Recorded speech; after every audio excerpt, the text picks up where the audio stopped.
Hey everyone, today we are joined by a star of the National Wrestling Alliance. He has been involved in wrestling for close to 3 decades, and he's a former NWA World Heavyweight Champion who fans can hear each week on NWA Power. Tim Storm, sir, thank you so much for joining us. Oh man, thank you. I appreciate your time. And I told you earlier, I look at this as I see this as a team effort. All of us are wrestling fans, to some degree. We love the business. I just happen to be passionate about it. So anytime I get a chance to share, that I'm all for that. So thank you for having me. Thank you, thank you. And you're a special lucky number 10 for our interview so far on the channel since Okay. we started. So that's pretty fun. And what I like to do is I like to hit plugs in the beginning and then at the end. So people, they're boxed in, they have to find you somewhere. Where do you want people to check you out and what do you want people to see? That's a great question. I'm really not a social media guy. You can find me, Real Tim Storm on Twitter, um, Instagram, Tim Storm 01, and that's about it. So I see social media as a way to share wrestling events. I don't give personal opinions or anything like that. It's a way for me to share and say, here's what the NWA is doing, here's what Tim Storm is doing, and for those reasons, that's what I use it. And I've even told people that once I'm done with wrestling, those will probably all go away for me. Oh, see, that's interesting. I understand the mindset completely. I do hope you keep them just for the sake of preserving the legacy. You know Right. what I mean? Because for example, I was diving through just to find some images because I like to do I'll post an image, a graphic to promote what I'm doing, right? Mhm. So I Right. was going through yours and it only went back so far, so I had to go looking for other pictures of you as NWA champion. And to me, it's like I want that stuff to live forever, and it Yeah. will in other spots anyway. But Sure. Well, and even like I have a I had a personal Facebook account at one point, and my biggest problem was there were years and years of wrestling pictures on there that I wanted to keep. So I had to find a way to preserve those for my own sake. I love professional wrestling. I think that whatever it is that I've done, it means it. Whether it means anything to anybody else, it means a lot to me, and I want to keep those. So I appreciate that. We'll just see what happens. I don't, you yeah, never know. I don't plan on going away anytime soon. In one aspect or another, I think the biggest issue that any athlete has, whether it's football or baseball or whatever it is when you're no longer competing, what you miss the competition. What you really miss is the relationships in the locker rooms and those kind of things. So I'm very fortunate that as I get older, I'm still able to be a part of the business in some ways. absolutely. And for the record, I'm sure a lot of people share a similar sentiment, and they definitely want to keep you around as long as possible. But I appreciate that. let's rewind all the way back as far as we can. And this is the cliche question, but I'm always so curious. There's a few questions I'm always personally curious about, which I don't even know if other people do. It's if you're a wrestling fan and the pandemic in wrestling, because I find both fascinating. Were Right. you a wrestling fan growing up, and when did you first become aware of it? I can't tell you the year or my age necessarily. I can tell you my first wrestling memory, and if anybody, a lot of people will still recognize this person. Um, but my first wrestling memory is Danny Hodge, and Oh wow. Danny Hodge had a amazing amateur career, was a Golden Gloves boxer. Um, and then later in life, before his death, he was, I think, the Oklahoma City Athletic Commission president. So, spanned, I don't know, 70 years. But my first wrestling memory was the classic loser leaves town, uh, but the babyface came back under a mask and everybody knew it was him. And that was my memory of Danny Hodge because he lost the match. Everybody was shocked. And he comes back in a plain black mask and black trunks, and all the heels are trying to prove to the world that that's who it is, but they can't get the mask off of him. And for some reason, that really connected with me. Um, he had a amazing feud with Skandar Akbar, and later on, I got to travel with Ak, got to pick his brain, got to do some stuff with Danny Hodge, and so those kind of things really register. But that's my first wrestling memory. I was definitely a fan. I grew up in Pine Bluff, Arkansas, and centrally located as far as wrestling is concerned. I got Memphis Wrestling in the morning. So I got, Lawler and Boogie Woogie and all those guys. And then every Saturday afternoon, I got Georgia Championship Wrestling. So I got Four Horsemen, Ric Flair. I got Road Warriors, all of those guys. And I've still stuck with me. All of those mask guys always really register. They hit something with me. Mr. Wrestling #2 I was a huge fan. Mass Superstar, the Assassins, all of those guys. And then at night, I got World Class. So I got Texas Wrestling. I got the Von Erichs. So early on, I got a variety of wrestling, and I don't know. I hate to say I fell in love, but it's something that just stuck with me still sticks with me. That's actually like such a sweet spot because, Yeah. if you ask a lot of people, especially fans and, long time, like, for example, Jim Cornette, he'll talk about it a lot. Oftentimes, the three best, quote unquote, best territories were the three you just listed, and you had them all at once in your. Yeah. That's incredible. Yeah, and it's interesting because I go back and I've told that story, and my mom, who is 98, used to say, "I don't remember you watching that," but I scheduled my Saturdays around those things, and I guess I was born in '64, so my first wrestling memory would have been probably in the late '60s, early '70s. And we were very fortunate that I got to watch those.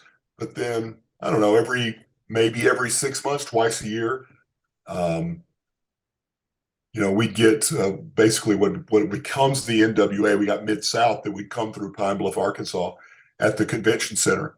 And, my first, I can remember the moment that I just went, oh, I've got to do this. And it was at a live show in Pine Bluff at the Pine Bluff Convention Center. And I probably can't remember the whole card. I could remember bits and pieces.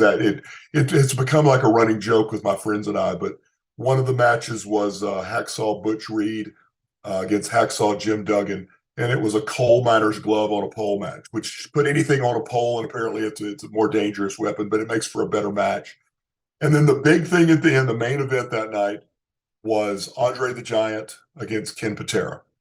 And like I can still envision it. And I've actually had the chance to go back and main event in that building. And I had told that story, and the manager of that building had become a friend of mine through wrestling. And he took me down underneath the stairways, and he pointed, and there was this, what we called a kettle light. The kettle light is what you hung one light above the ring, and it had that old school look, which was the ring cast in light and then dark all the way around. And he pointed at that and he said, "That's the light that you're talking about." So in this match, the end of the match, Andre the Giant picks up Ken Patera to body slam him. And I guarantee you that this was an accident. There's no way it was planned. But when he picked him up, he's so large that Ken Patera's feet hit that light. And it starts swinging back and forth, and he body slams him and pins him. And it was like, I don't know, it was like angels or a choir singing in my head. And I was like, oh my gosh, I have to do that. It stuck with you forever right there. Oh, absolutely. And it's, now let's review that. I'm never going to be so big that I can actually relive that. But at whatever age that was, and I don't know, 11, 12, 13 years old, whatever it was, I slid into the ring after the show when nobody was looking, and I stood on the second rope, and I raised my hand, and yeah, it absolutely has stuck with me my whole life. Did you get Mid-South TV at the time too, or were you just getting like the special events there? We got, that Saturday afternoon slot. I think it revolved sometime because I became a pretty big Bill Watts fan, which looking back, that kind of my sweet spot as far as for me physically. Bill Watts, got to be friends with before he passed, Dr. Death. Stan Hansen and I have gotten to sit and talk a lot. Those guys were just rugged, rough, physical, very athletic because I'm sure, as you know, but some of those guys all those guys played college football, Dr. Death was a collegiate wrestler. Yeah. Got Studs. a chance. What was it? The New Jersey Generals, got to play some NFL. So all those rugged guys. Bill Watts got some pro experience. So that kind of fits what I do, because I'm not a fancy wrestler at all. So we that kind of became a rotating thing. We got some Mid-South, we got some Georgia Championship Wrestling. Later on, of course, that's going to become WCW later in the transition. But I got a little bit of everything, and it was a great spot to be in. Mid-South was such an interesting territory because, as you mentioned, you had these, these hard-nosed brawlers like Hacksaw, people like that you wouldn't want to mess with. And then they ended up getting, some of the Memphis guys, the Rock and Roll Express and, the Midnight Express. And they just, they're incredible. Like, as a fan, I can look at their stuff and just be like, and I love the contrast, though, because if you just had all of that, it would be great. But by having a mix of both, it made such for an entertaining product.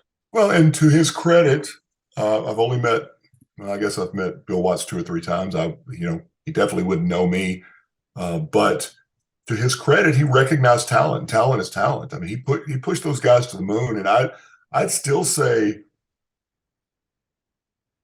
maybe one of the best tag matches I've ever seen historically. And there's been a bunch, but you just said it. It's Midnight and Rock and Roll, and you throw the Fantastics in there, but those so good, and you could tell those guys had been in the ring 1,000 times together. And it was like, I am an old school wrestling fan. When I'm watching wrestling, it's usually one of the things that we just talked about. And I've watched it a dozen times, but there's a match between those 2 tag teams where they legitimately work the hair pull for 5 or 6 minutes. They tease an over the ropes spot for 4 or 5 minutes and pay all those off. And fans right now, some of those would be thinking, "Oh, that sounds terrible." Fans went nuts on everything they did. They did it to perfection. Everything meant something. It was perfect timing. And I just watched those and learned. And I don't know now today if fans have the patience to see that live, because most of the time you're given 10 to 12 minutes in a singles and maybe 15 in a tag, and those guys went 30 minutes with Cornette at ringside, and the fans were just into every single thing, and that's the joy of wrestling. The psychology of it's amazing. I love tapping into what people's psychology on the best way to approach wrestling. So I appreciate that, because I love hearing the mindset of what you think makes a match really work. Well, I tell people all the time, especially if it's a young guy and that's who I'm working that night, I tell people all the time that I really don't have a ton physically left. I've been pretty brutal on my body. So all that I care about now is telling a good story in the ring. And that, to me, that's what wrestling should be. And it doesn't matter if it's a singles, a 6-man, a tag. Tell a good story, because that's what people want. That's what will draw people in, and that's what's entertaining, at least to me. Yeah, it resonates more. And as a fan, I love athletic matches. I'm not going to sit there and tear them down. But again, if everything's just an athletic match, at a certain point, it just kind of becomes the same, and maybe you start losing a little bit of interest. So it's good to have, and now if you can combine an athletic match with a perfect story, even better. Right. Well, the guy that I trained with originally, I remember him telling me, and he preached the circus approach to a wrestling event. He said, you need a little bit of everything. He said, somebody may go to a circus and they may not be a fan of the clowns, but they may be a fan of the strongman. Or they may not be a fan of the strongman, they may be a fan of, but you have to have something for everybody. And that way everybody's entertained. And for me personally, I appreciate every style of wrestling. Just because I can't do one of them doesn't mean I don't appreciate it. Absolutely. And I mean all styles. There's storytelling involved in all of those.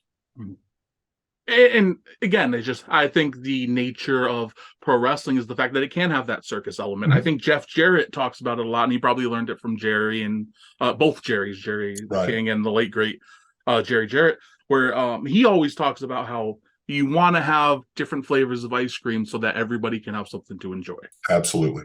Yep. And I went, I don't know how long it's been, but I went to a clinic with, well, it's funny now because I think it was Dr. Tom, and now he and I have become, through NWA have become friends. But that's exactly what he said. He said, when you go, he said, I may like Rocky Road ice cream. Mm-hmm. You may not. That doesn't mean I'm wrong. You may like for me personally, I like chocolate chip cookie dough, but other people may not like that at all. So you got to have something for everybody, and it's the same thing. He would say, here's my flavor of ice cream. So I'm going to tell you what I like. Now you have to determine what you like.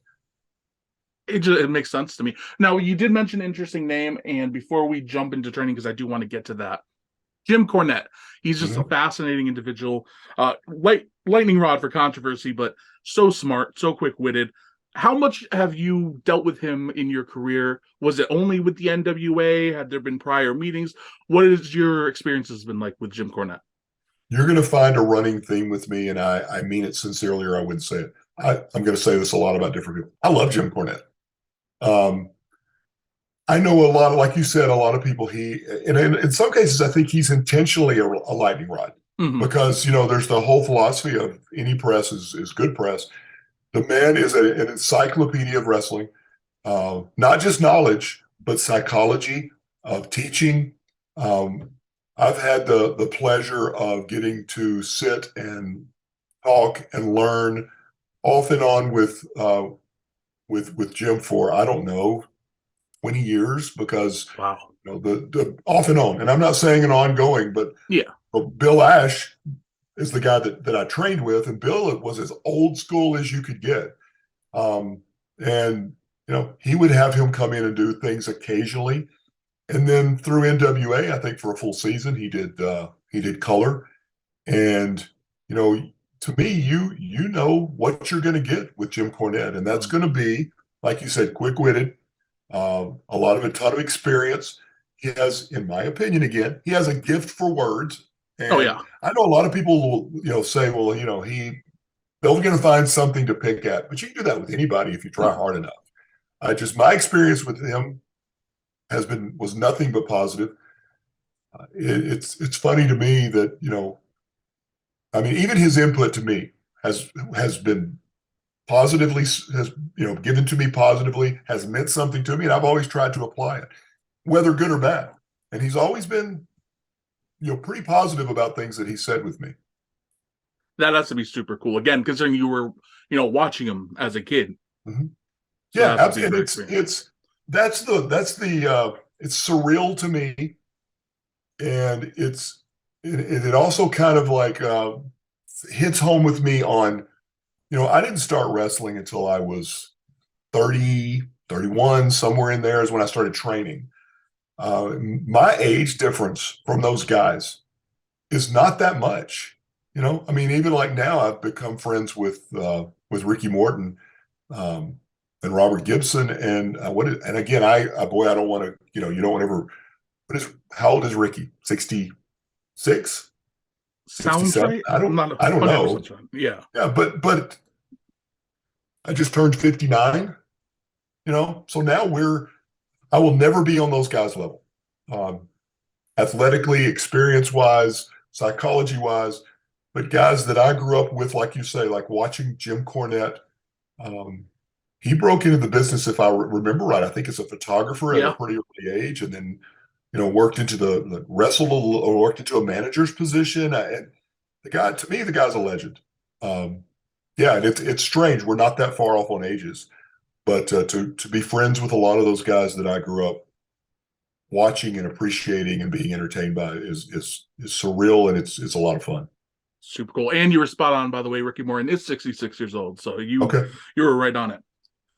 And you just brought up an interesting point that I didn't know. I didn't know what age you were when you broke into wrestling. So did you know you wanted to be, because you were talking about how, you had that moment with Andre the Giant. I'm guessing you knew then, hey, this is what I want to do. What happened and what led you into getting into wrestling? I've done a lot of things athletically. I think I was I was a better than average athlete, whatever that means. I went to a really, really small high school. to play football. I went to a private school to play high school football. I thought it was a really good move. Turns out, as far as being seen by colleges, it's a terrible move because no matter how good you are comparatively, you're really just going to be looked at as, oh, you went to a small school. Just I didn't have any input. My parents were much older and not into athletics at all. It was not the best decision. But I played college football for a couple of years, and I didn't get to play much, but was had that experience. I was always looking for something to do that would physically challenge me, whatever it was. Loved it. I mean, I played a ton of basketball, played racquetball tournaments back when that was big in the '80s. Played. It's fun to say semi-pro volleyball, but that's way exaggerating. It just didn't mean we played money tournaments, played softball and got paid for it. So, or somewhere in my 30s, I started having knee problems and some other things, and I thought I need a new challenge.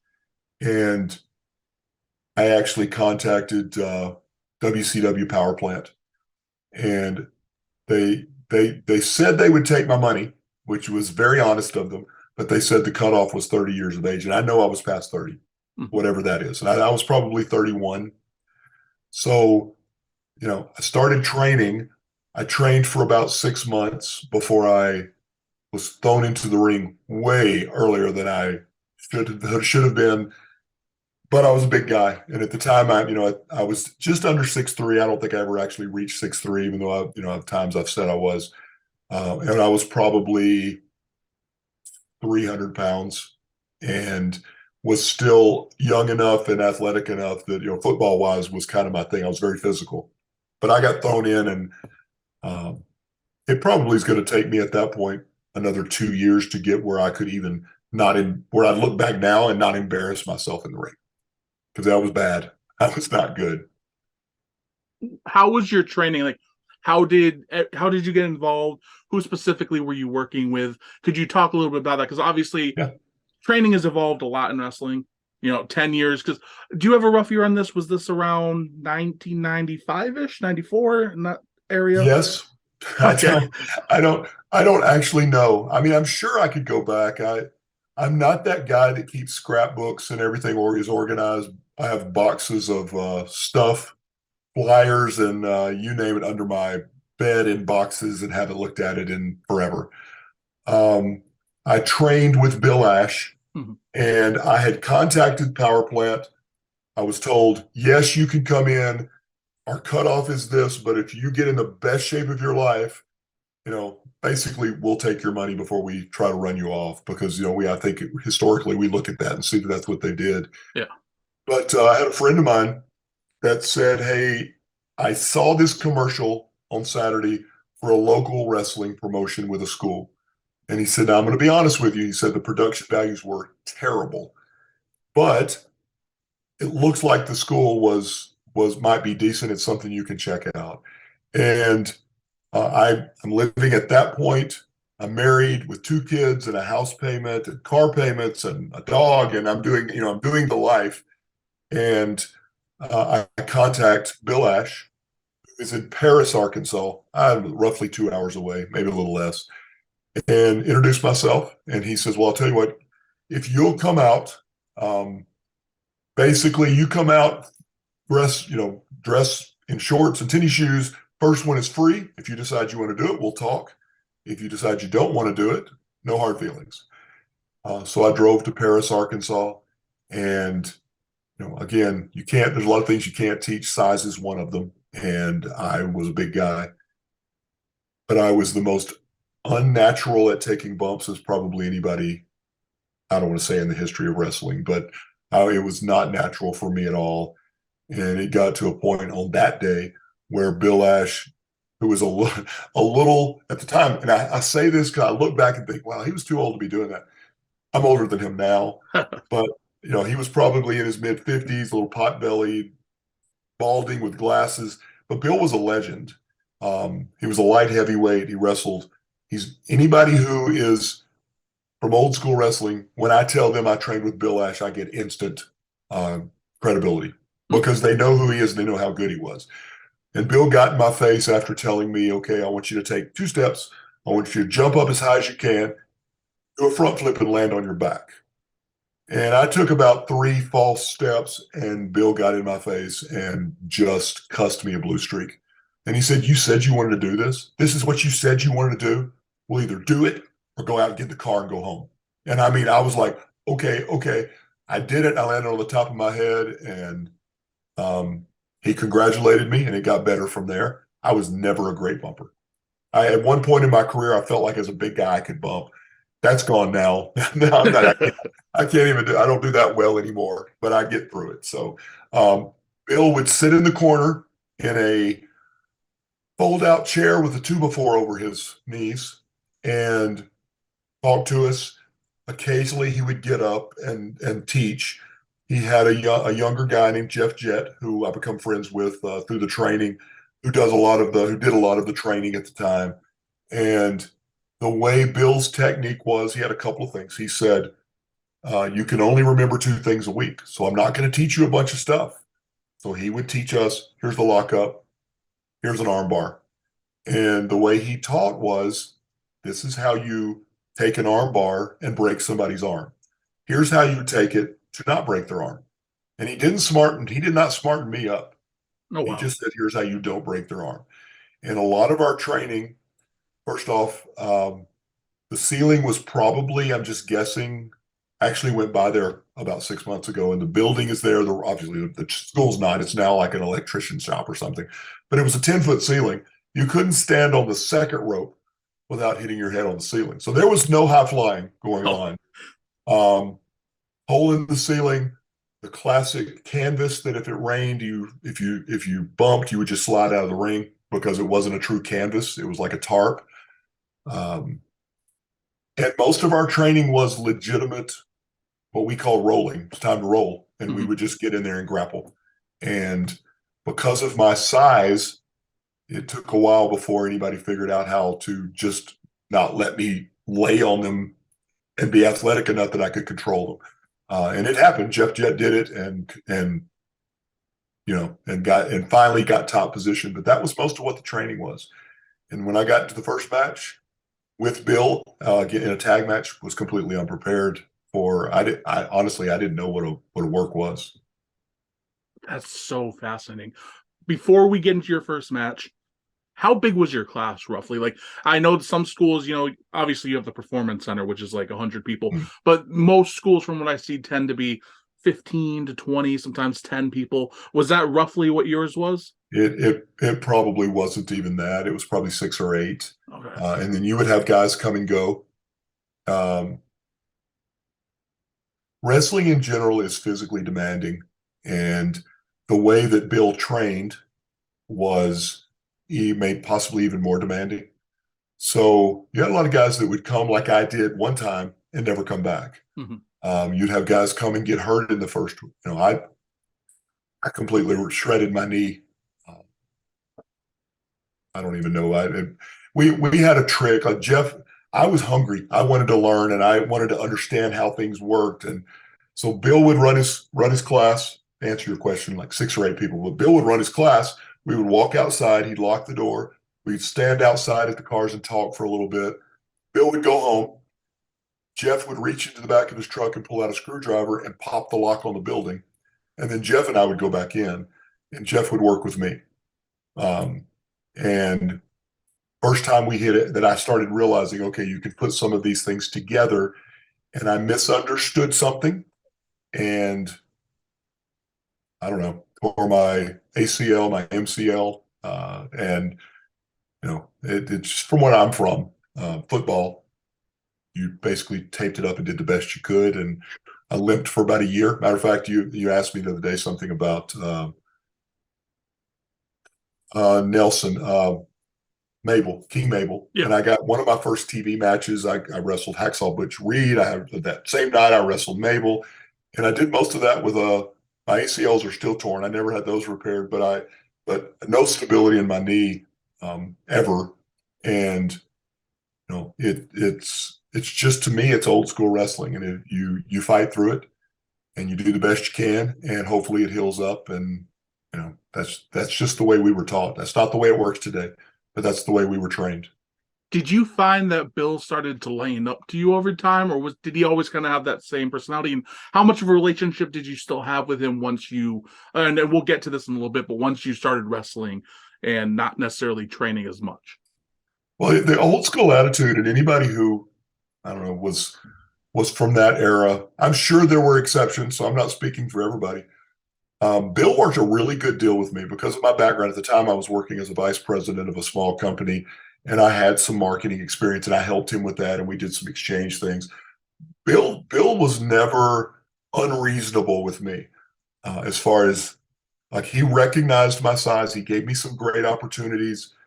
You know, one of the things I think we talked about pre was one of my first big name matches, and you know, I probably was in the business actively wrestling for 4 or 5 months, and I got my first NWA world title shot, which is a joke now It's crazy. because it's embarrassing how bad it was for me, like how bad I was.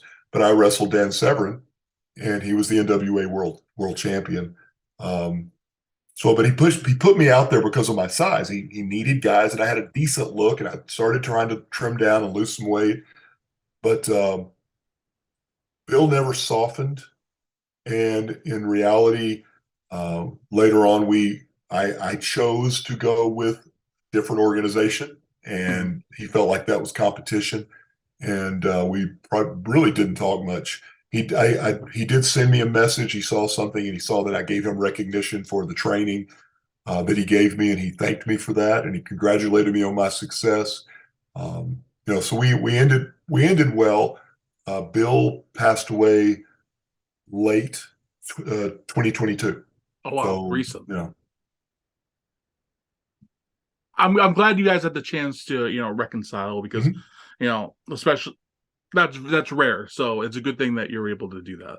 So you Well, said he was involved in your first match. my first match was a tag match. It was set the way this it was set up to start out as a singles match against the champion, which was I'm going to draw a blank here, but he did basically they billed him as because Bill would bring in Junkyard Dog occasionally before he had the car accident that took his life, and this guy was called himself the Atomic Dog, and he was Okay. basically doing the Junkyard Dog gimmick with the chains and the barking. But so it was billed originally as a singles match, and then Bill and another I can't remember who the other guy was, but we did a tag match, and I look and again I haven't watched it since then. I did a promo at the beginning, which was surprisingly good for my first promo. But the match itself, I remember, and again, I don't. I'm just gonna be me and be honest. I know there was a spot in the match where I pushed Bill into a corner, and my trainer Bill said, "Hit me," so I hit him, and he looked at me with his teeth clenched, and he went, "Hit me," and I thought, "Oh my gosh, I didn't hit him hard enough," so I hit him again. And he did it again, and I hit him even harder. And I mean, after the match, I said, he goes, "Well, for a first time, that wasn't bad." And I said, "Bill, was I not making, did I do something wrong?" I said, "Because he goes, I said, "You didn't react." And he said, "No, you were hitting me so hard, I couldn't sell it." Oh wow. And he said, "I thought you broke my jaw." I didn't, but I didn't know. And I had never worked on a punch in my life. It's not something we did. So I hit him as hard as I could. So now to Bill's credit, being a 50 whatever he was year old, pot bellied guy, he took it in the jaw and said, "Hit me again," because that's in wrestling. That's what we do. Took It's it a like a bizarre champ. world. So you weren't really smartened up too much though going into the match. How did that work? Because at this point you were 31, and it was definitely a different period for wrestling, right? 90s WWF and everything like that. It was a lot different from when you were a fan in the 70s, to say the least, with Yeah, without a doubt. reception. And I don't know. I don't know where that line is to say I was smartened up. Maybe I was just inexperienced and dumb. I don't know. I'm not going to tell you that I went out there thinking I have a chance to win this. I'm Mhm. not going to say that, but honestly, we never worked on a punch and again, I didn't train. I trained for about 6 or 8 months. We never worked on a punch. I didn't know what a work punch was.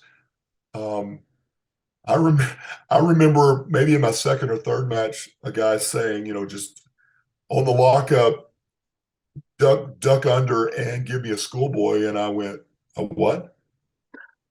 And he goes, you haven't done that? And I had not done most anything. And again, maybe it was the training that we had was get in the ring and almost like an active competition roll. See if you could pin the other guy. And again, I'm not telling you that when we got in those matches that I thought, all right, I'm going to win this. And it wasn't that, because there were guys let me chase a rabbit here. Killer Tim Brooks and I became good friends, and I got to work with him. And in his first match, he was thrown into a battle royal, had never trained, had never done anything, and it was a legitimate fight to him. So, I mean, I wasn't to that point. I knew where I was, what was happening in the match as far as wins and losses, but my level of understanding and training and being smartened up was really minimal. So I'm guessing it was a pretty dramatic wake-up call once you started having matches. Yeah, it was. Yeah, my goal. I said this this last weekend. I wrestled Red Dog. I'm playing it through my head now, trying to figure out, okay, when is that going to air on wherever it's going to air? It wasn't in NWA, but yeah, it was a wake up call, and my goal when I got into professional wrestling was to have a match. And I remember having the match going, first off, I can't breathe, and I don't know why, because the cardio and the adrenaline flowing is nothing like anything else that I'd ever experienced. And my second thought was, okay, I want to do that again, and I want to get better. So that was my goal. People have said, was it your goal to win the NWA World Title? No, absolutely not. I wanted to have a match. And then I wanted to see if I could get better at the next match. And eventually, Bill's one downfall as a promoter for people who work for him is you didn't get paid. That was part of your training. He would get you matches, and somewhere around the 6-month mark, I remember going in with 3 other guys in my car. We didn't draw squat. We didn't draw flies, the old saying. I worked the opening match, which is what I was scheduled. I worked the main event because the main event ended up not being there. And then I worked a battle royal. So I worked 3 times on this little show. And afterwards, Bill called me and he goes, you drove, right? And I said, yeah. And he goes, well, you saw we didn't draw much. So I can give you this, I can help you with gas. And he gave me a $10 bill for the 4 of us in the car. And I remember going to Waffle House and giving mine to one of the other guys going, what am I going to do with, what is that? $3.33. Yeah. So that was normal. We talk about paying our dues. That was paying our dues. As somebody who's, again, you've been wrestling for decades now, I'm sure there's pluses and minuses to everything. How do you feel about that evolution of paying your dues having changed? Because I know one take is everybody can get in now. It's too easy. There's too many people. And I can definitely see points to that. On the other hand, you can say a lot of people weren't necessarily treated well back then. Do you think it's evolved for the better? Do you think it's evolved worse? And do you think maybe a mix of both? I think the answer is a mix of both. Generally speaking, in life, I think you treat people the way you want to be treated. Mm-hmm. I think that's the way you do it. Now, I understand that sometimes, college football, our head coach made it very clear. I'm not your friend. I'm not your trainer. You don't come with me with problems. I'm not your counselor. I'm your head football coach. And you do what I say. So tough love works. But you can do that in a way that is constructive and builds. And sometimes you have to challenge people. But I also completely agree that I think it's become not just too easy to, well, let's put it this way. It's too easy to say that you're a trained wrestler when you're not. And part of the problem with that is there's too many untrained trainers training people that are claiming to be wrestlers. And there are some incredibly skilled people out there. But if you went to somebody's camp for 4 hours and you start working matches, it's a 1 in a million shot that you are conditioned and safe and know how to listen. So it's a little bit of both. And I don't know what the real answer is. I tell young guys, find a credible trainer, find somebody who has a proven history, not just in the ring, but in producing talent, and go train with them.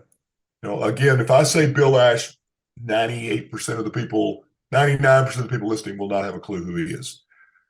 But when I pick somebody, when I meet Dr. Tom, when I meet Austin, when I talk to Austin Idol, when I talk to any of the Guerreros, it would be, who did you train with? And I say Bill Ash, like that. They're like, you're good then. Let's go. Because they knew who he was and they knew how good he was. So And that's what I would recommend to anybody. that's the reputation like Dr. Tom has today. If somebody says they're trained by Dr. Tom, they're instantly in. Because he is that good. Mm-hmm. And I mean, I have had the pleasure with NWA primarily of sitting and having good conversation and sitting under the learning tree, even at 59 now for me, and talking to him. And the number of guys, and I'm not going to say any names because just this last loop, I had 2 or 3 different guys tell me Dr. Tom doesn't understand how big of an influence he was for me personally as a professional wrestler. And it's guys that are top guys that have been in every organization. Mm-hmm. He's just knowledgeable. He communicates well. He's humble. He's a wealth of experience and knowledge. And as a fan, I just have to say the Heavenly Bodies were awesome. Just throwing that out there too. One of my favorite, I told somebody this the other day, one of my favorite matches ever was Dr. Tom against Bob Horner, probably in the 80s. And it was a clinic, and I've stolen everything in that match at some point. I mean, it's just phenomenal. Still from the best, right? Yep. All right. So you're in an interesting position because you were training in Arkansas, right? Right. But I know you have a lot of history in Texas. So mm-hmm. I've personally always associated you as a Texas guy for as long as I've known you because you spend a lot of time working there. What was it like? Because 90s independent wrestling was vastly different. In the 80s, you saw the territories. 2000s right. was the rise of the indie. You had the Ring of Honors, and if you mm-hmm. want to count TNA, even though they had TV, but it was really the rise of the independent scene. So the 90s was such an interesting period. A lot of it wasn't recorded. A lot of them, I guess that still happens, but fly-by-night indies would pop up. What was it like working on the independent scene then in Arkansas? And when did you start traveling? There were not a whole lot of shows other than the ones that Bill Ash was running and until a little bit later. So I was traveling early on, but a lot of that was Arkansas shows. And most of those, comparatively today, were not good shows. Mm-hmm. I grew up an NWA fan. Okay, let me state that, and that's one of the reasons why I'm so passionate and why I've been so dedicated to the NWA. I was booked on some show, and I couldn't even tell you where it was, in probably north central Arkansas, and I was so excited because they were calling themselves NWA Mid-South, and I thought this is going to be incredible. Our terminology then, it was just a little outlaw promotion.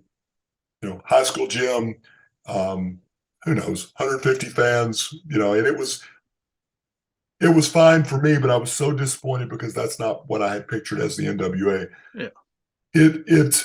I moved to Texas. I live in the Dallas-Fort Worth area now, and I've been here for 24, 25 years, something like that. So I had worked for a while, and job-wise, I was offered a position as a vice president in Bedford, Texas. And I moved here with full intention of going, okay, it's probably time to put on my big boy pants, stop having fun, dedicate myself to this job, and probably give up wrestling. And that was kind of my intent. I thought that was probably best for my family at the time. And I think I did that for about 9 months. And without going into any detail at all, the company fired the entire upper management staff, and I found myself in Texas. My house in Arkansas had just sold. I had stopped wrestling, and I don't have a job. So I got involved with some Texas promotions and started traveling immediately and trying to get out. And also, at 40, I decided I should stop wrestling then too. And I gained 60 pounds, and that lasted less than a year, and I went right back to it because that's where my heart is. So, the travel part to your answer, I traveled immediately. One of the things I was really fortunate enough to be involved with was Harley Race in Springfield, Missouri, and had some of my early matches that I mentioned earlier against the time King Mabel, um, Hacksaw Butch Reed, which was another guy that I grew up watching. I was a huge Harley Race mark, just flat out growing up. I thought legitimate tough guy, and I wanted, so to be there, they put together a really good program. I burned that bridge accidentally through Bill Ash and regretted it for a long time and was never able to repair that. What I'm happened? sure. Go ahead. What happened there? Um, Bill was helping book with Harley, Mhm. and we went up and did, I don't know, 2 or 3 uh, TV tapings where you would work 2 or 3 matches. And that was a great experience for a guy getting, in the first year of the business. And um, we had something scheduled for Harley on a taping, and I said, Bill, when are we supposed to be there? And he goes, oh, no, that's not happening anymore. And I went, oh, okay. So what are we doing? He said, well, I'll let you know. Well, it turns out Bill wasn't doing it anymore, which was my trainer, and I no showed Harley. So Oh, wow. didn't know that I was doing that.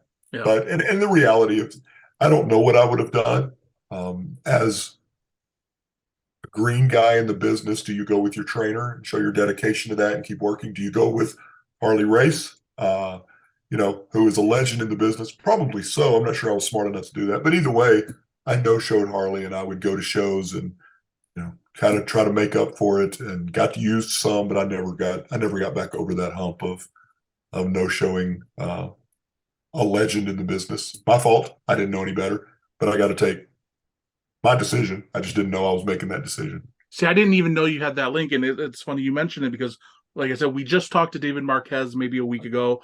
Interviews will be going up, and part of World League Wrestling, he was working with Harley Race and Gordon Soley to get it established. So So I didn't even know there was that link there. that's where I met Dave Marquez, All right. and also probably one of the greatest claims and honors that I can ever say that I've had was to be interviewed by Gordon Soley. Wow, So that's cool. yeah, I mean, if you're an old school wrestling fan, Gordon Soley was the voice of wrestling. He was the dean of professional wrestling, and I was kind of brought in by Bill and was kind of being like pushed toward, okay, we're going to use you as maybe a graduate of the wrestling school, and yeah, it didn't work out so well, and that's my fault. But yeah, Gordon Soley, possibly the greatest of all time, announcer wise, color commentator. I definitely think it could be argued. He's incredible. Do you think Bill Ash, and this just popped in my head randomly, you hear like Larry Sharp with Bam Bam Bigelow, where he, in a lot of ways, Bam Bam Bigelow's success kind of put Larry Sharp in everybody's worldview. Do you think Bill Ash kind of saw, not won't see you necessarily, but that was kind of his vision where he would take a student and push them to the top to make his school and his training a bigger deal? I don't think Bill, God bless his soul, I don't think Bill had that kind of long term vision. One of the guys who came through at 15 years old is a guy named Matt Riviera. Matt and I became good friends, and he's going to end up being the guy that probably I can look back and say booked me better than anybody. At 15, he was doing programs and went to the wrestling school a little bit, but he's going to come back and he's going to start a promotion called Traditional Championship Wrestling, and still on TV in parts of Arkansas. Now it's called ECW Classics. The locker room was amazing. Show was amazing. The production values were incredible. I don't think it ever got the credit. And to Matt's credit, he set it up and said, "Here's how much money I'm." And his gimmick was Mr. 5.5, which is millions. So his gimmick was, as a business person, this is how much I'm willing to invest. if I don't reach success by this, then I'm going to close it down. And um, we were on in I don't know how many states and countries, and he got to that point and he went, all right, that's what I said I was going to do, and he shut it down. So Wow. we used Chris Cruz. We used, I mean, we brought in names from everywhere, and Matt's vision was for the South, you bring in one old Mid-South guy that everybody knows, you bring in one young guy that has been on TV in the last year but been released, and let's use all of that talent to build our talent so that people will come see traditional championship wrestling stars. So they're paying to come see them, but we're building our talent. And that's exactly what he did. So a lot of my experience and progression happened with professional championship wrestling in Arlington and traditional championship wrestling in Arkansas. So, um, yeah, I'm not sure. I'm not sure what the original question was, but I think I answered it. Yeah. Honestly, I ask so many sides. My head when I have these conversations, especially when like I feel like we have good chemistry thus far. Mhm. So I end up having 5 questions in my head, and I might get 1 or 2 out, and then the rest I'll think about later when I'm editing and be like, oh, I wish I asked about And that. it's okay because you've noticed I have a tendency, you ask me a question, I'll probably talk for 10 minutes. So it's okay. But Which is perfect, we'll which is get to it. exactly what I We're want. fine. You mentioned the NWA. You had an NWA title match like 6 months into your career. How did that come about? Bill's decision, and I think what he was probably doing was looking at, because I didn't know what heat was, at the time, even when it was happening. I just pretty much happy-go-lucky, glad for opportunity kind of guy. Let's go out there and do the best I can. I think he was looking at sizes of the guys that he had. He wasn't looking at experience. He brought Dan Severn in at the time. I don't know how long Dan had it. But Dan's and I ended up working him 2 or 3, 4 times over the course of 10 years, and they got better every time. But you know, Dan's deal was I will work the match and I want 3 appearances because I want to be able to help people. And he would go to karate schools and talk to them. He wanted to go speak at a kids like a boys club, and then that was part of his deal. I think Bill looked and went, okay, he's a big, tough guy. I need somebody that will match up. And I don't know why he picked me, but I know a lot of the guys stood at the curtain or watched the match and saw how bad I was, and they told me later, I don't know why I didn't get that opportunity. Mm-hmm. I don't blame them. They probably no, they definitely deserved it. So Bill's decision on that, I don't know what. Maybe because I was an Arkansas guy, but most of them were. So I don't know. Um, yeah, I mean it was a really good experience. I'm glad now I can look back and say, yeah, I got a world title shot at 6 months into business, and it's fun later on when I win the world title to say that I had an opportunity 20 years ago. But boy, the match was not good, and it wasn't Dan's fault. It was 100% me. I just wasn't good. 2 questions from that. One is, was Bill's company part of the NWA, or was he just like No. loaning out? Okay, getting loaned out. Yeah, And then that's it was. I think it was intercontinental professional wrestling. I think he just took random things that people might recognize and try to draw the attention in. We had some good shows. We had some really bad shows.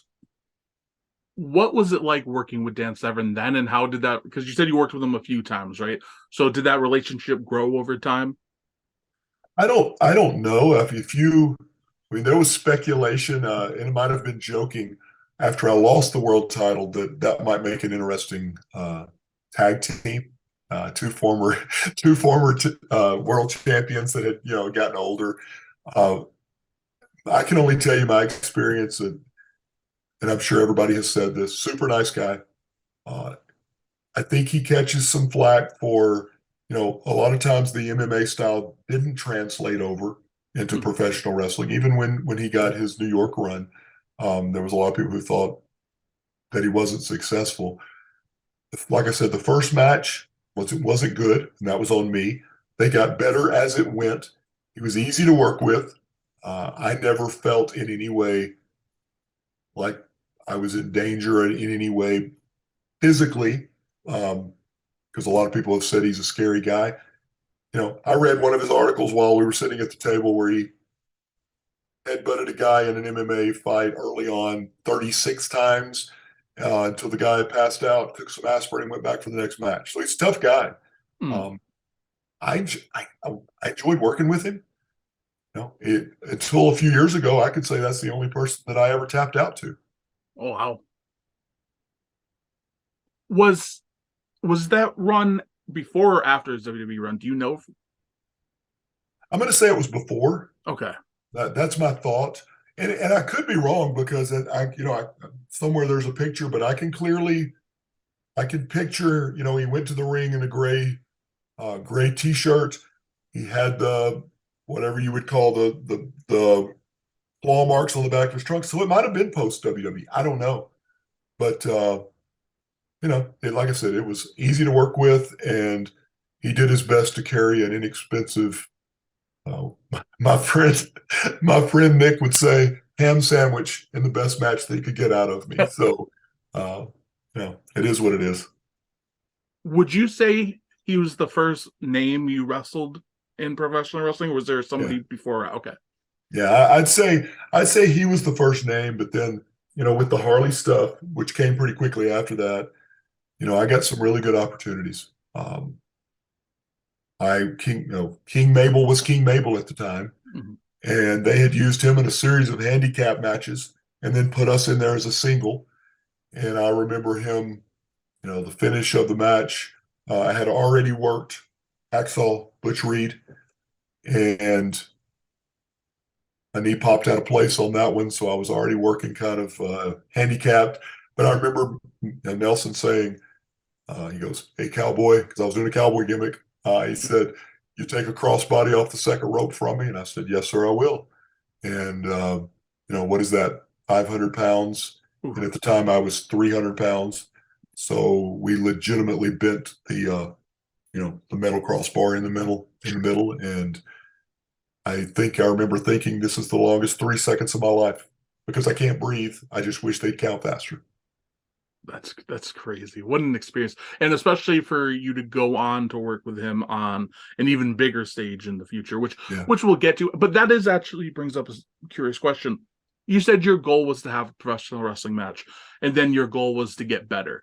Mm-hmm. At any point, especially during this time, did you at all start to get the goal of I want to go to WWF, I want to go to WCW, maybe even ECW, because at the time they were still around? I know that I knew I wasn't ready yet, but some of our guys were doing shots with Bill and then making the trip to ECW. And I started getting those thoughts of maybe that's something that maybe I can work toward. Uh, it took me a long time to, and again, remember that especially before I moved to Texas, I was living the American lifestyle, right? I mean, I was very much house, car payment, vice president, two kids, insurance. I was doing all of that, and there was no point where I thought, what I should do is leave my family behind Yeah. and go out and become a wrestler full time. And I didn't. I felt too much of responsibility toward my family to even consider that. Now later on, when I get to Texas and I start getting other opportunities and I start getting better, there were some discussions, but yeah, at that point, it was just I just got to get better. I got to not embarrass myself. I got to get better every time. It's interesting because you started at such a different point in your life than so many do. You were a man with a family and kids. Like you had a real full life. Like we talked to Salvanaro a couple times. He's great, a great He is storyteller. great. He's so much fun. Doing a third interview with him tomorrow. That's how much he's great. The way he started, and he started around the same period as you did, roughly. Yeah. But he was a lot younger. He didn't have the responsibilities, or at least not all of them. I'm sure he had his own responsibilities. Sure. He saw it, like he moved to the East Coast. And he was like, "Oh, I want to get to NWA Wildside because NWA Wildside is WCW's developmental territory." Like he had all these ambitions in his head, but for Right. you had the responsibility, so that wasn't necessarily just your line of thinking at the time. Yeah, and it's I don't know that Sal and I have become friends. He's phenomenal. He's a great talent. I don't know that we've talked. Maybe we have, but actually that's where I met Sal. My tag team partner, still my tag team partner at times. We've been tagging for I guess 25 years now, off and on. Made a trip up to, had become friends with. Boy, I hate to be. I don't like being a name dropper. Had become friends with AJ Styles, Mhm. and we went up and stayed with AJ and his wife, and AJ got us some bookings, and one of those was NWA Wildside, and I met a lot of guys that night. Sal was one of them, and we were very much guys that nobody knew. Mhm. We were living in Texas at the time, but yeah, Sal's was very driven, paid a dear price, but even today, Sal is an incredible talent. Yeah. I think people are starting to recognize now he's giving opportunities where he shows what he can do. One of those guys that can do anything, goes full bore in whatever it is that he's doing, and delivers every time. A veteran just like yourself, and very entertaining, just like yourself. There's a authenticity, like when we do these interviews especially, there's an authenticity with him where people just want to listen to him because he's so entertaining. Well, and we thought there was a really brief time in the NWA where we thought they were going to put us together as a tag. Um, he even had I should have worn it. He had T-shirts made, not with our names on it anyway, but it. Um, yeah, we had gear made. We were ready to go, and it just never materialized. So he's a great guy.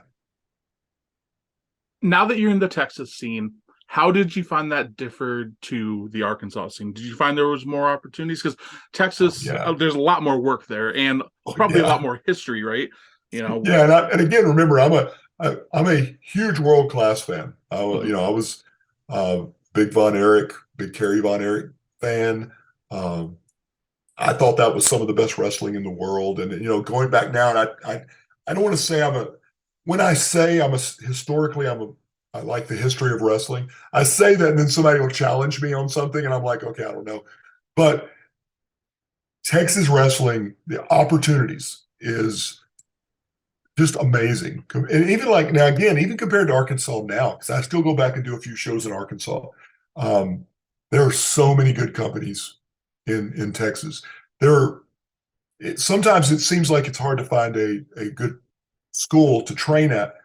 There are, don't challenge me because I'll forget, but there's 4 or 5, 6 incredible wrestling schools in Mhm. Texas that I would recommend to anybody. And I got involved with a group called the Christian Wrestling Federation, kind of helped start that. Did that full time for a while, and then they kind of moved into wrestling, trying to wrestle full time. But I got involved with Professional Championship Wrestling, which was a promotion in Arlington, Texas. And for a long time, like I would look around, you take all this stuff for granted at the time, but I would look around the locker room and I would think, man, there's a lot of talent in here. So every they ran Fridays and Saturdays. The main show was Saturday. Friday was kind of a developmental deal. But every Saturday I would look around and I was wrestling what turns out to be top talent. A lot of guys who get opportunities, a lot of guys who didn't get the opportunities they deserved. Mhm. But like for example, Lance Hoyt, Yeah. um, starts there. I become involved with that faction, but it was guys. Not all of them were 6'7", but those guys were incredible. And once it ended, I would look around every independent that I'm at, anywhere in Texas and some other states surrounding, and I would look around and go, all right, the top guys in here, we're all PCW talents, and we all know each other. Just a good opportunity to develop and get better and be motivated. And that's where I decided, okay, I either need to lose weight and get in shape, or I need to get out of this, because if Mhm. I'm going to be competitive, I better look like a wrestler.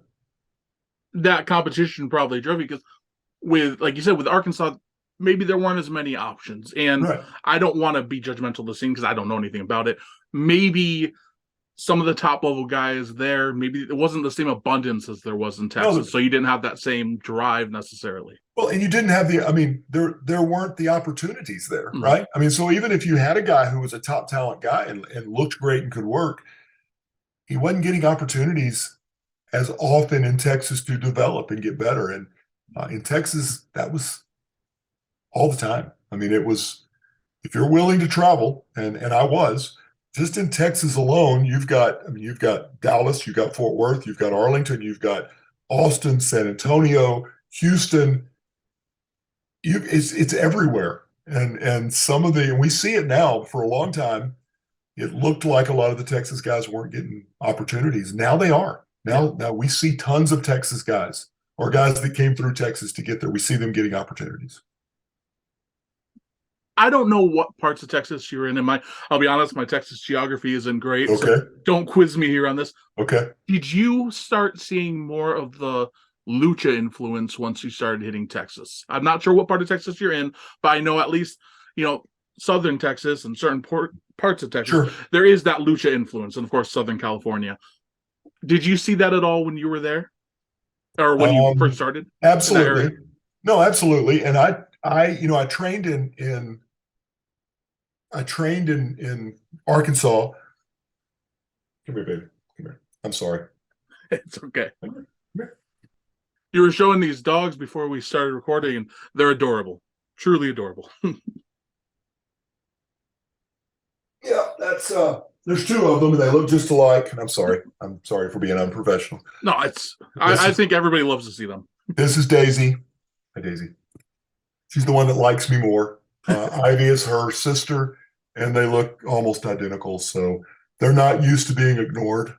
So I trained in Arkansas, and then when I moved to Texas and started working with the Christian wrestling organization, they had a guy that had trained with Les Thatcher, which means that he got to train with Benoit, Malenko, and he brought all of those training techniques where Bill was all psychology and legitimacy. He brought the lucha style, and he'd get mad at me for saying it, but very little psychology. But because of that, I got to have an opportunity where I felt like at any given time, I could have a match with anybody on any style and not just hold my own, but be able to do really well. So I actually got both sides of the training. And then as the years go, all of that benefits me. So there was definitely that lucha influence. When you're talking about Southern, near the Mexican border, all down through there, Laredo, and that I still see a lot of that now. But I'm like Central Texas, and I'm like, historically speaking, I'm more in the home of the Von Erichs. Mm-hmm. So it's if you're a big guy and you're physical and you're legitimate and you're believable, that works. But on any given show, it's that circus approach. You get a little bit of everything. So yeah, I won't say I was trained lucha style, but I worked a lot of matches where, what I can do is I can catch people and I can base for people. I can be a target for guys. You're not going to see me diving over the top rope anymore, but I got to experience all those kind of things. Did you find that over time, that style, because it's safe to say the way professional wrestling has evolved in ring has a lot of influences from lucha, a lot of influences from Japan. Did you find even where you are now, there's a lot more of that than there was, 10 years ago, 20 years ago, just your main area? Yeah, 20 years ago, absolutely. We had, a lot of guys, if you want to go back and see great wrestlers, Tiger Tretch Phillips Jr., those kind of guys were part of our organization. And I won't say they were lucha, but they were very much a high flying, exciting, and there was a spot on the card for those guys too. And I mean, Tretch and I became friends. He's in Oklahoma. We still talk occasionally. When I was breaking in, he was a legend. I mean, he was really good. So you saw some of that, but moving to Texas and seeing more of the lucha style. And 10 years, 20 years later, absolutely. It's like now you almost can't have a show without some representation of that. Mhm. Yeah, because the American independent style, which that's just a name some people use for, Mhm. especially the Ring of Honor in the TNA X Division style. And a lot of that did come from Texas because you had Brian Kendrick training Right. down there. You had Brian Danielson training down there. You had Paul. Yep. And I don't know if any of that was on your radar when Shawn Michaels' school popped up there, but that was the hub. Texas was right there with a lot of that. So, Well, and they're in San Antonio, which is closer to the border. mhm. But I just think if you want to be a true professional, you can't. You, for me personally, you shouldn't limit yourself to here's the right style. Now, there's lots of styles. What I've had to do for myself personally, excuse me, is this is what I do when I do 4 days of TV commentary. For the NWA, and make sure to check out Yeah, the NWA on yeah, YouTube. absolutely. It's what I saw was as I get older and I'm limited, I have to really focus on what I think I do well. My athleticism has it. I was a good athlete, and then it dipped, and then I got back in shape. I got better shape, and then it dipped again. And then it's kind of like, I remember as I played basketball a lot, realizing, okay, you know what? I'm not quick and I'm not explosive anymore. I better work on my low post game. Right. Okay. So as a wrestler, I can't do all the things I used to be able to do. So I better focus on what I can do. So I know what I do well. And I know that's when you see a match, that's what you're going to see. And it's maybe not somebody's flavor of ice cream, but what is it? Trying to think who said it, and I don't know that he actually said it, but I think that Valentine said, that he said, "You may not believe wrestling is real, but you're going to know that I am." Yeah, I think that's always attributed to Johnny Valentine. That Yeah, sounds about and right. that's kind of the way I approach it. And don't get me wrong. I mean, there's times when something may not go exactly what I want, but I want people to believe in what I do, um, because I believe in it. So that's why I do it. And you're not going to see me dive over the top rope anymore. It doesn't make sense. So why would I? So anyway, yeah, it's the lucha style. Incredibly exciting. It's entertaining. My body doesn't do that anymore. Not that it ever did a lot of it, but it doesn't do that. So I'm not gonna. But it's something for everybody. A name you brought up, and I had him in my notes because when I was doing some research, a name I kept seeing over and over, which honestly, for whatever reason, I didn't expect. Lance Hoyt, Lance Archer, Vance Archer wrestled as Shadow from what I Right. saw in Texas. What were your experiences like with him, and how often did you really work with him? We were part of a faction that became he. Okay, I'm not going to be funny. He came up with a faction called the Dark Circle. And the reason I'm not going to be funny, Lance and I are friends now. I don't know how long we've had a week. We'd still get together and have and eat and talk and compare notes and those kind of things. And he did come up with it. And then my tag team partner and I borrowed it and used it for the next 20 years as the Dark Circle off and on.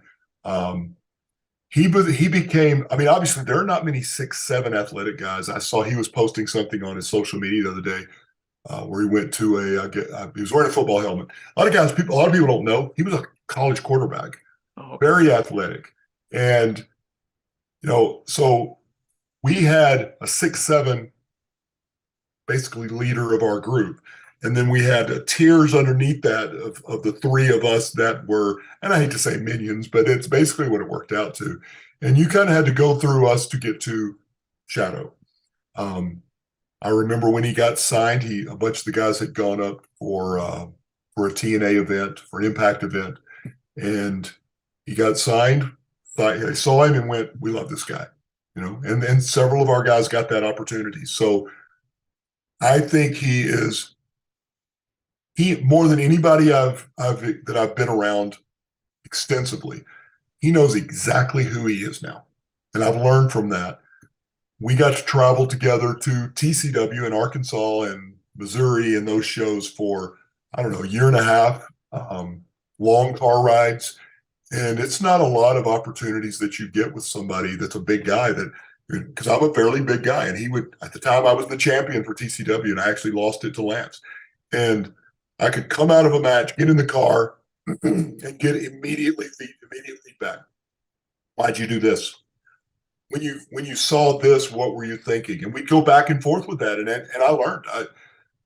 Part of the fun of preparing for a match is discussing it, and I learned so much from Lance on a good way to do that without being offensive in most cases. I learned from Lance that as veterans, we need to be available to young talent. And the reason I say it that way is Lance watches other people's matches and will go give them input. My thought has always been, why would anybody care what I think about their match? If somebody comes and asks me, absolutely I will. So I've learned from Lance. I still learn from Lance. I consider him a friend, and I always will. That's just the way it is. Great guy. And he's still in great shape. And I know recently there's been a lot of discussion about what his future is. And I think he might have posted some stuff that might have shown some frustration. Who knows what's going on there? I think he could still have a bright future in wrestling. What do you think? You think the bright future's looking bright for him still if he wants it? And the answer to that is yes, but here's the thing in wrestling.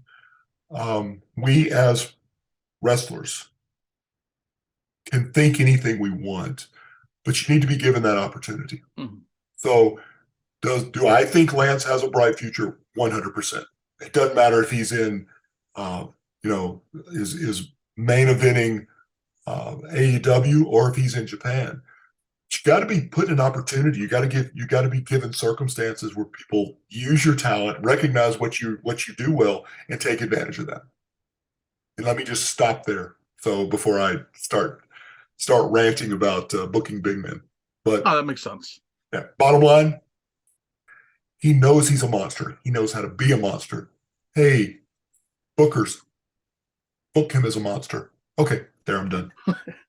You brought up something else that was interesting where you said he helped guide you on how to discuss a match. And I might have misunderstood, so correct me if I'm wrong, but the way I took it is Bruce Pritchard, he often talks about how for a long time, when he was talking about an idea, if he didn't like something, he'd be like, that sucks.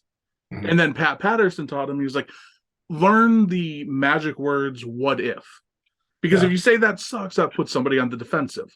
Absolutely. You're attacking their ideas, but if you say what if, suddenly you're tweaking their ideas, and maybe you don't like their idea, but now instead of making it sound like that, now it sounds collaborative. Is that kind of what you were talking about? No, you use the key word, and boy, I don't want to, out Lance for future matches, but here's what I learned. Let's say Lucha comes to Lance and says, hey, I want to do this, this, this, and this, and this. Lance would not say, that's a terrible idea. I'm not going to do that. What Lance would say is, you know what, that's a really good idea. Lance, I'm so sorry for doing this. He would say, that's a really good idea. But what if we just tweak it just a little bit? And then what he would say back was nothing like what they just said. No. They don't know that. Because Lance just said, I like your idea. Let's can we tweak it just a little? Mm-hmm. But he does it so well that they're not offended. You didn't put them on the defensive. And now they're open to what you say. And another guy who I learned that from was Rob Conway. Oh, really? Rob was very instrumental in me winning the world title. And because he was he had been world champion. He and Jack Stane were tag champions. They had gone to Japan. And Rob's version of that was somebody would say, can we do this, this, and this? And Rob would say, you know what, that's really good. Tomorrow night, you may be in there with somebody athletic enough that can do that, and that's going to be a really good match. But tonight, you're in there with me, and I can't do that anymore. So, it's all about in life. It's all about how you present things. And back to what I started with. Treat people the way you want to be treated. Speak to people the way you want to be spoken to. And there's always, in most cases, a way to say it that is not offensive. If you're a communicator and you work at it enough. What were your experiences like with Rob Conway? Because I didn't really think about that relationship there. Mm-hmm. He's a guy who I think he had a reputation among fans when he was in WWE. That's when, because I'm 31 years old. So that's when I was in my starting to get smart on the internet phase, where Sure. I would be on message boards and reading. I don't think he had necessarily the greatest reputation among some fans, but I know people like Jim Cornette speak so highly of him and thinks he's a pro.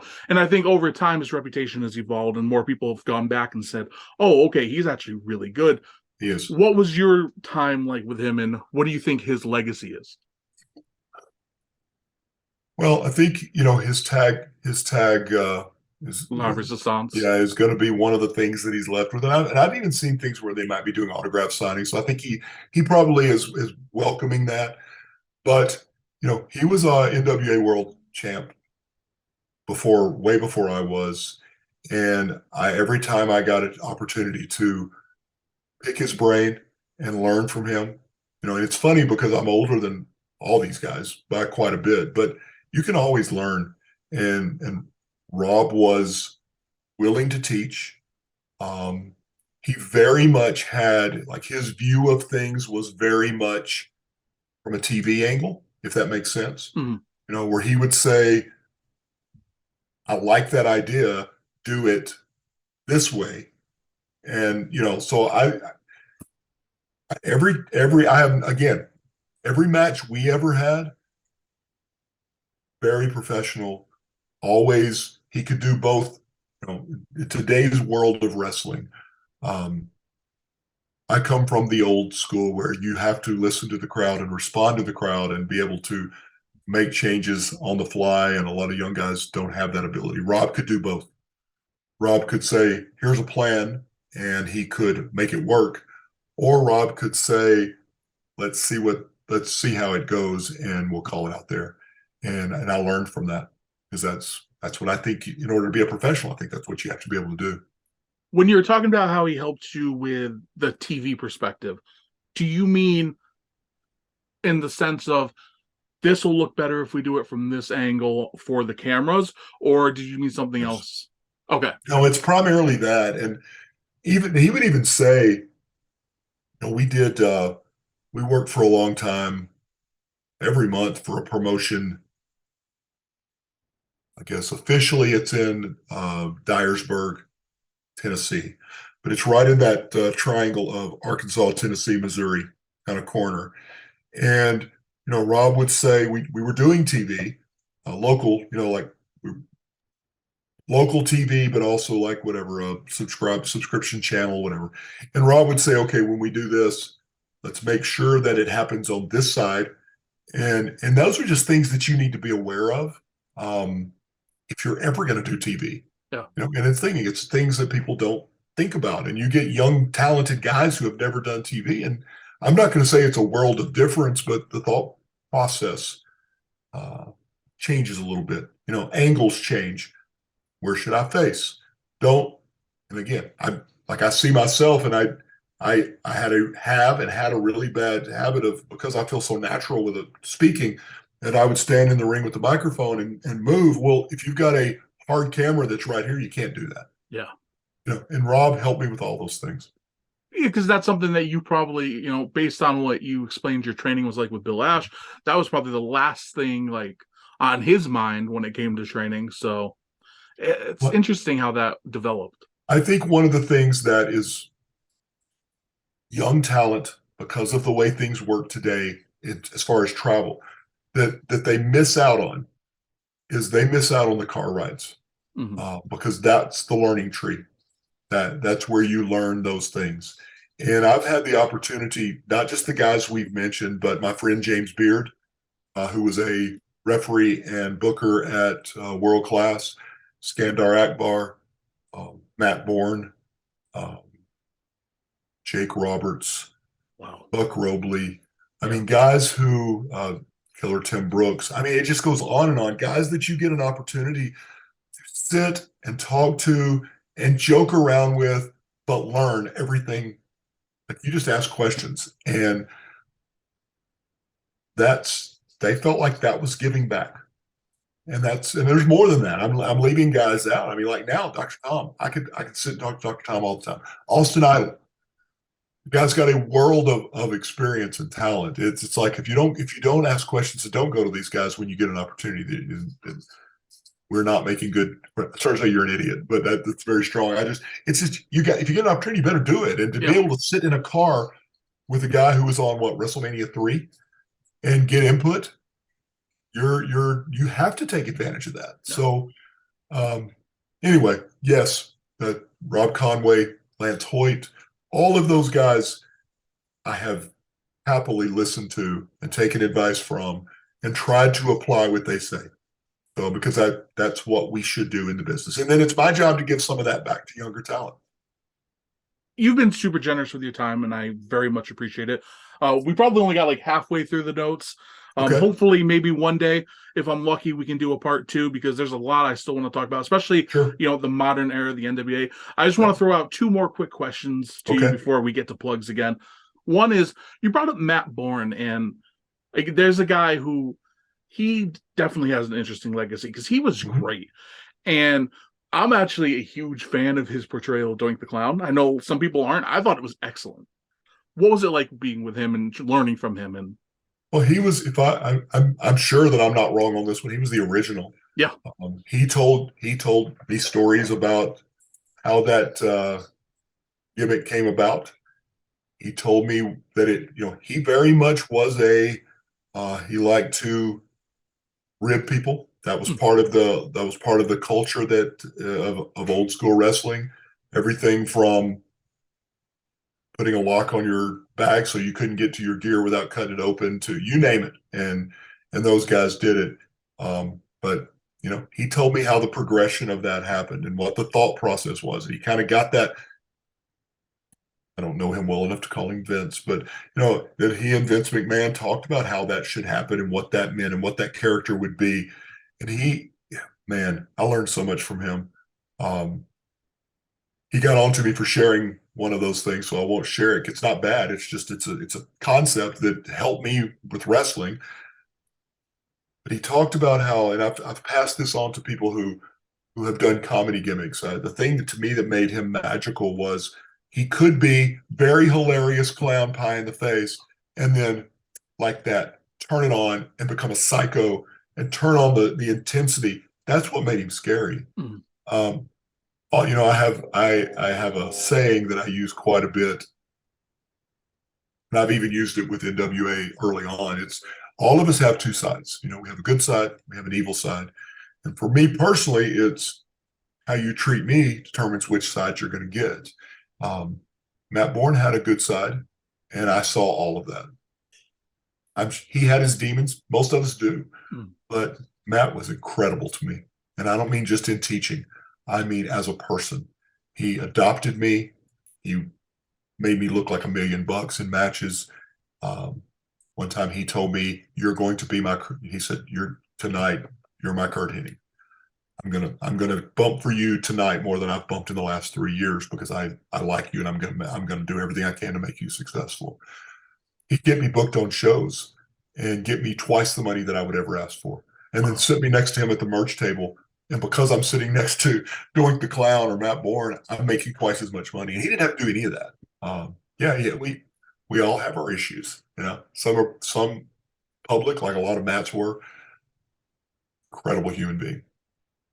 That's so cool. Thank you for sharing that because he's a guy who a lot of people in wrestling are controversial, and you'll have people praising and then throwing hate. So it's nice to see a different side of that. So I appreciate that very much. Now, before we wrap up, the last thing, and if we do ever a part 2, I'll probably ask you this again. Okay. What is the future for Tim Storm in professional wrestling? It's a great question. I don't know, is the truth. I mean, I've been very fortunate. I never wanted to be a color commentator or an announcer. Now, if you, I don't think it exists, but if you go back far enough, that's actually how I started. Because if you worked for Bill Ash, you did something, and I ended up doing color commentary on some really, really bad TV. But it was not my goal. If I had my wishes, probably still, if I were physically able to work at that level, I would still be in the ring all the time. I'm happy doing color commentary.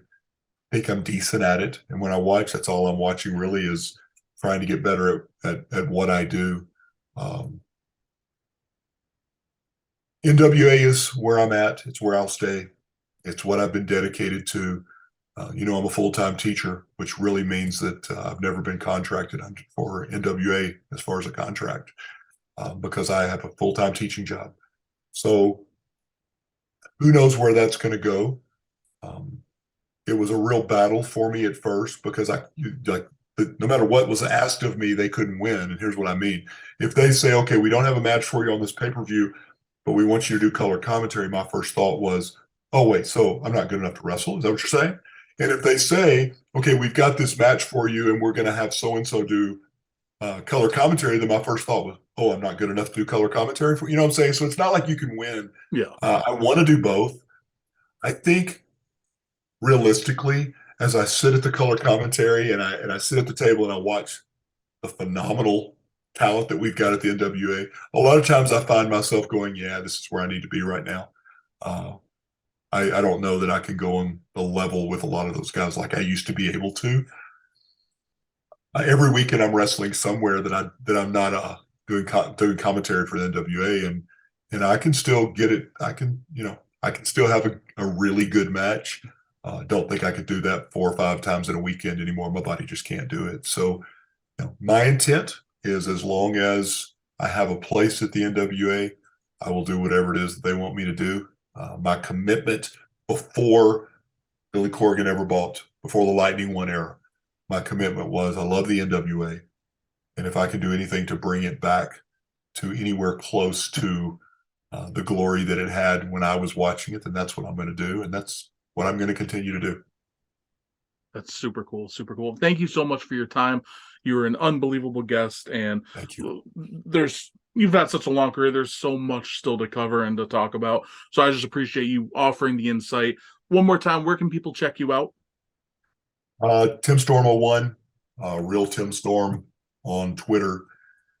Bottom line, if you want to follow NWA information, my independent wrestling stuff, that's where you can find it. But that's, again, social media, that's what I use it for, is to promote wrestling. Other than that, you're really not going to see much.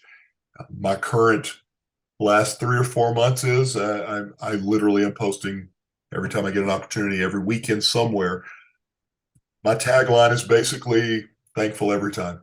I don't know how many I have left, but I'm going to be thankful every time I get an opportunity to be in the ring, to be at ringside, to be on color commentary, because I love professional wrestling. I love the NWA. And we'll have links to all of your social media in the description of every video, a graphic at the end. Well, also, guys, check out NWA, NWA Power, NWA USA on YouTube each and every week, and the big events on Fight. Make sure to follow us on Twitter at Armbars Sidebar, on Instagram on Armbars and Sidebars, and of course subscribe to us on YouTube. Be sure to hit the like button. Thank you so much for this. It was a delight, and again, I'm honored that you offered the time, so thank you so much. My pleasure. Like I said, we're all the same team. We're just trying to make professional wrestling successful. Thank you. Appreciate your time and appreciate you having me. Super cool. Thank you. And until next time, guys, later.